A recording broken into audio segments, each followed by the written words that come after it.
So in this experiment, we're going to do an oxidation-reduction titration. A titration that involves an oxidation-reduction reaction rather than your typical acid-base reaction. So we're first going to have to define some terms here. Alright, so you probably have seen some of this before.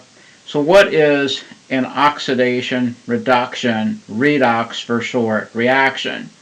Is one that involves the transfer of electrons from one species to another. Alright, so oxidation we define as the loss of electrons or an increase in oxidation number. So for example, if we oxidize copper metal to copper ion, from copper metal to copper 2+, that's an oxidation, because positive ions are formed by the loss of electrons. Okay, so note that the electrons appear on the right side of the equation. Oxidation is loss of electrons. Electrons are being liberated or lost. Reduction is the opposite. It's the gain of electrons or a decrease in oxidation number, right? When you say you're going to reduce something, what does that mean? It means to make it smaller. So the oxidation number is going down. So for example, if we reacted molecular iodine to pick up 2 electrons and become 2 iodide ions, that's a reduction. The oxidation number is going down. And note that electrons now appear on the left side of the equation. Electrons are consumed in a reduction reaction. So consumed or gained. So how do we assign, to be able to, where we're going with this is being able to balance redox reactions, but you have to first be able to assign oxidation numbers. You have to be able to assign oxidation numbers and recognize when something is being oxidized and when it's being reduced. So for a monatomic ion, say something like a sodium +1 or a fluoride minus or a copper 2+, the oxidation number is the same as the charge, right? So for a sodium +1 ion, the oxidation number is +1. For a fluoride -1 ion, the oxidation number is -1, and so forth. For an element in its elemental form, so if you're in elemental form, the oxidation number is 0. So how are you going to know if it's in elemental form? If it doesn't carry a charge and it's not part of a compound, then it's an elemental form. So just sodium all by itself, no charge on it, not paired with something else, that's elemental form. Same thing for copper. So chlorine and fluorine are elements that occur as diatomic molecules. So even though that's a molecule, that's still considered elemental form. Okay, oxidation number is 0. Hydrogen has an oxidation number of +1 when it's paired with nonmetals. So for example, ammonia, nitrogen is a nonmetal, or when it's paired with oxygen and water, oxygen is a nonmetal, and -1 when it's paired with metals. So for example, NaH, which is sodium hydride, or CaH2. For most of the compounds that you're going to run into in general chemistry, it's going to be the first case, where it's paired with the nonmetal, so the oxidation state is +1. Oxygen is usually -2, unless it is a peroxide, which is O2 2-, or a superoxide, which is O2. Superoxide is O2-. All right. And last, we're going to use this rule, and this is important, is that the sum of the oxidation numbers in a molecule must add to the charge on the molecule. We're going to use that a lot. So, for example then, suppose I gave you the permanganate ion, which is MnO4 minus, and I said, all right, what's the oxidation number of the manganese in permanganate? All right, so it's a -1 ion. The charge there means it's a -1 ion, so that we know that the sum of the oxidation numbers has to add up to -1. We don't know what manganese is. Manganese can be variable, but we do know that oxygen is almost always -2, right? So something, manganese, something -8 adds up to -1. Right? You should be able to see then that the manganese has to be in the +7 oxidation state, because +7 minus 8 adds up to -1. One more time, the sum of the oxidation states has to add to the charge on the ion. Okay, second example. What is the oxidation number of carbon in C2O4 2-, which is the oxalate ion? Okay, so now we have, note that this is a 2- ion. There's a 2- charge there, so the sum of our oxidation numbers has to add up to -2. Now we don't know what the oxidation state of carbon is. We know each oxygen is -2, so this is -8. So you might be inclined to first want to say +6, because +6 minus 8 adds up to -2, but there's 2 carbons. So we have to divide that by 2. Each carbon is actually +3. So +3 plus 3 minus 8 adds up to 2-. So one more time, the carbon is in the +3 oxidation state, oxidation number. All right, so our goal is here balancing oxidation-reduction reactions. We want to balance this redox reaction. This is the reaction that we're going to be doing in the lab. We're going to react permanganate ion, which is going to be our titrant, with oxalate to form manganese 2 and carbon dioxide, right? So we're going to balance this equation. So we've already figured out some of the oxidation numbers. We're going to have to figure out the oxidation numbers, break it down into half reactions, and then balance the reaction. So we have to first write what we call half reactions. We write separate half reactions, one for the oxidation and one for the reduction. So we have to break it down into an oxidation reaction and a reduction reaction. Right? So we already figured out that in permanganate, in the last page, the oxidation state is +7. Okay, and permanganate, the oxidation number is +7. So what about manganese 2+? This falls under the category of a monatomic ion, so the oxidation number is the same as the charge, right? So the manganese is being reduced. One more time, when you say you reduce something, you make it smaller. The oxidation number is going down from +7 down to -2. So from +7 down to -2, right? So this is reduction. Electrons are being consumed.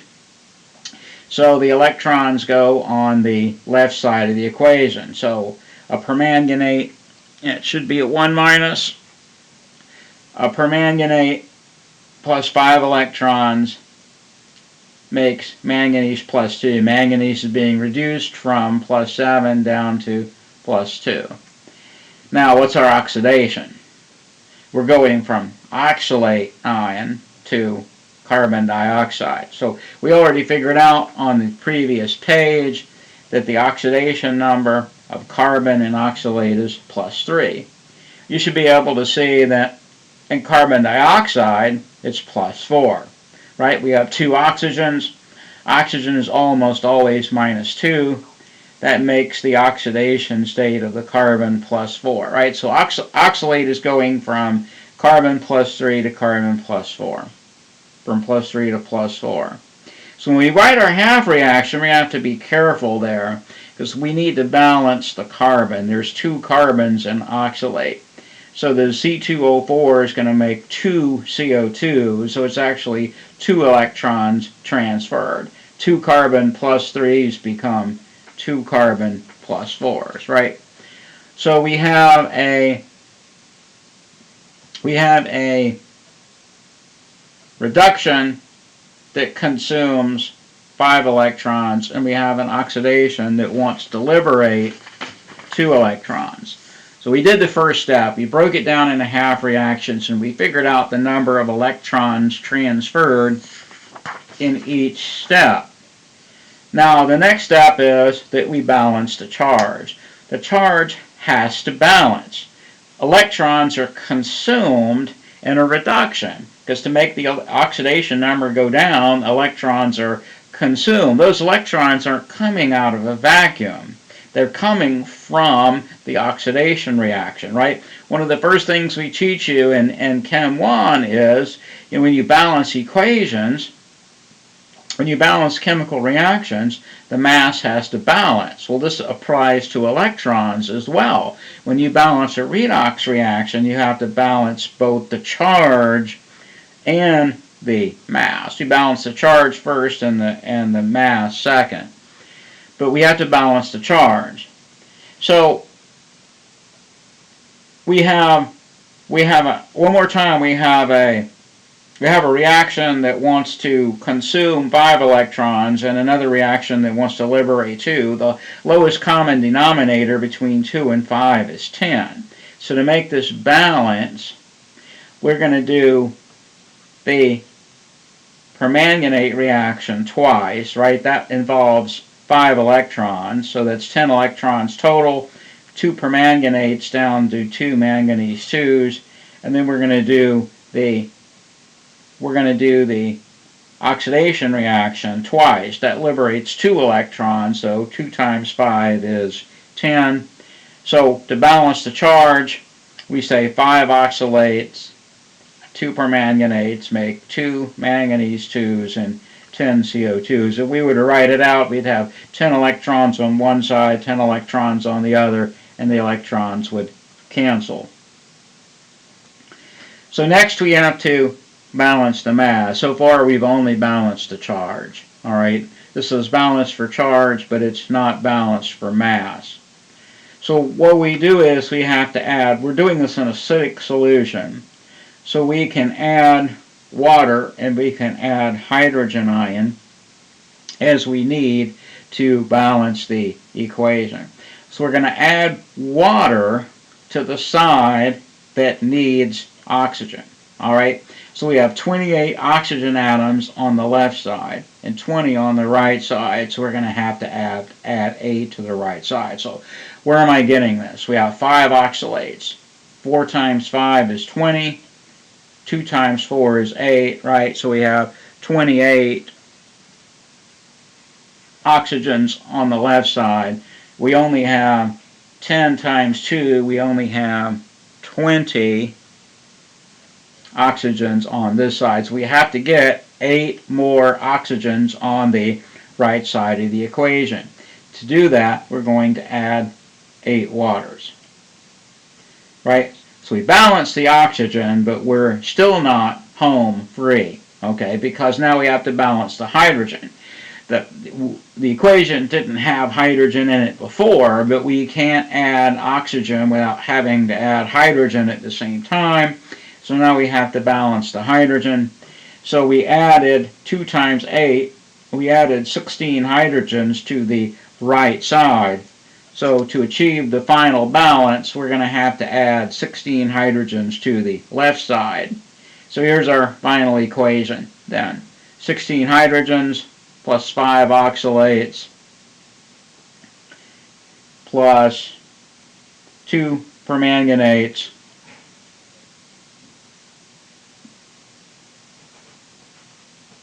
plus 2 permanganates make 2 manganese 2s, 10 carbon dioxides, and 8 waters. Okay? Note that if you examine this carefully, we have the same charge on both sides. All the charges on the left side add up to +2, and all the charges on the right side add up to +2. In your final balanced equation, that gives you a check to see if you balanced it correctly. So what are we going to do? And we're going to divide this up over 2 weeks. And the first week, I'm going to give you a solution of potassium permanganate, which obviously has the permanganate ion in it, and you're going to standardize that solution. This is just like we did with the acid base reaction titration of vinegar. The first week we standardized the hydroxide ion, and the second week we titrated the vinegar. We're doing the same thing. First week we're going to standardize the solution. So when you standardize something, that means you're going to determine the concentration of the substance. So we're going to determine the concentration, the exact concentration of the permanganate. So you're going to standardize it against potassium oxalate monohydrate, right? So what you're going to do is you're going to weigh out a specific amount of the potassium oxalate monohydrate and titrate it with permanganate. Permanganate is our titrant. So you're going to weigh out, you have to do this, if we have time, do it 3 times. But you're going to weigh out 0.10 to 0.25 grams of the potassium oxalate monohydrate and add it to a 125 ml flask. Okay. You're going to dissolve that in 35 mils of 3 molar sulfuric acid. This does not have to be 35.00 exactly. If you try to measure it out exactly, you're just wasting time. I would just use a graduated cylinder to measure the 35 mils. You're going to heat this on a hot plate to a temperature of 70 to 80 degrees. This is just for one purpose, and one purpose only, to make sure that the reaction goes faster. Alright, so you have to heat it up to 70, 80 degrees. You're going to want to use a thermometer here. The hot plates have a temperature on them. You cannot depend on that temperature. It's very inaccurate. Just physically stick a thermometer in there, heat it to 70, 80 degrees before you begin the titration, right? And then you're going to titrate it with the 0.02 molar permanganate. In other words, this is what you're filling your burette with. Potassium permanganate. You're going to be adding this solution to the solution of the potassium oxalate. Okay, so you'll know how much mass of potassium oxalate you weighed out, 0.1 to 0.25. Record the exact mass that the balance gives you out to as many significant digits as you can. So you should know this to 3 significant figures, right? So to get the moles of this, you take your mass and divide it by the molar mass of the potassium oxalate, right? You can figure that out. That's the mass of 2 potassiums, 2 carbons, 4 oxygens, and a water, right? So take the mass, divide it by the molar mass. Then we have to take into account the ratio in which, so you have to go back to that balanced equation between permanganate and oxalate, the 2 to 5 reaction ratio that we got when we balanced the equation for charge, right? So your moles of permanganate will be 2/5 your moles of oxalate, okay? And then last, what are we out to determine? We're out to determine the molarity of the permanganate. Molarity is moles per liter, right? The moles you get here, and the volume you get from the titration data, right? So the volume is the volume of titrant that you used, the final burette volume minus the initial burette volume. Okay. So in the second week, the procedure we're doing exactly the same way, except we're going to be running the calculation in reverse, because the second week is we're going to determine an unknown oxalate. Okay, it could be ammonium oxalate, it could be more potassium oxalate, it could be sodium oxalate.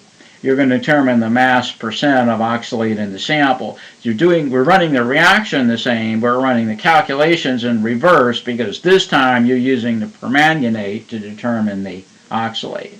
But the procedure itself is the same. So again, you're going to weigh out 0.1 to 0.25 grams of the unknown oxalate, add it to a flask, dissolve it up in the 35 mils of 3 molar sulfuric acid, heat it up to 70, 80 degrees, and then titrate it. Okay. But like I say, we're doing the calculations in reverse. We're using the permanganate to figure out how much oxalate we have. So now we know the concentration of the permanganate, right, in moles per liter because we figured it out in the first part of the lab. So your moles of permanganate will be the volume. You have to convert that to liters, right, because molarity is usually moles per liter. Will be the volume times the concentration. This is what we figured out in the first week, the concentration on the permanganate. So liters times moles per liter, the liters are going to cancel, and that gives you moles. We'll know how many moles of permanganate we added. Then, we're going to apply the ratio in which the oxalate and permanganate combine, right? So our moles of oxalate will be 5 halves times the moles of permanganate. So we figure out what this is, multiply it by 5 halves, and then we figure out the mass of oxalate. We'll multiply the moles of oxalate by the formula weight of oxalate, right? You can figure that out. That's the mass of 2 carbon atoms and 4 oxygen atoms. All right. And then last, what we're out to report is the mass percent of oxalate in your sample. So you'll take your mass of oxalate and divide it by the mass of the sample. So in other words, out of your compound, what percentage of the mass is oxalate? So one final thing that I want to mention here is that how is the endpoint going to be detected in these titrations, right? A titration always requires some kind of indicator to tell you when to quit. This is how you know when to stop adding titrant. When you know how you know when the reaction is complete. Like for an acid-base titration, we added phenolphthalein to the flask, which turns pink when it becomes basing, and that tells you when to quit. In this case, we don't need to use an indicator. The permanganate itself is the titrant, okay?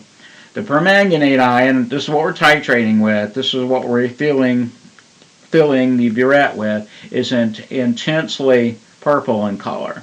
Think like, for example, grape juice color. Even in the relatively dilute 0.02 molar solution, it is very intensely colored.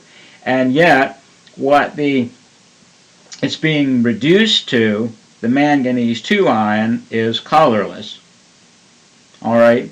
So, how will you know when the reaction is complete? As the permanganate is added, as each drop of permanganate goes into your reaction flask, it's going to be reduced. The oxalate reduces it down to manganese 2. So each drop goes in, you'll see a purple drop, it'll swirl around, and then the color will disappear. Well, eventually, the oxalate concentration will be exhausted. There'll be no more oxalate to react with the permanganate. The next drop of permanganate goes in, and the purple color doesn't disappear. One drop will basically turn the entire solution pink once the oxalate runs out, and that tells you when you need to stop the titration. That should be everything you need to do this experiment.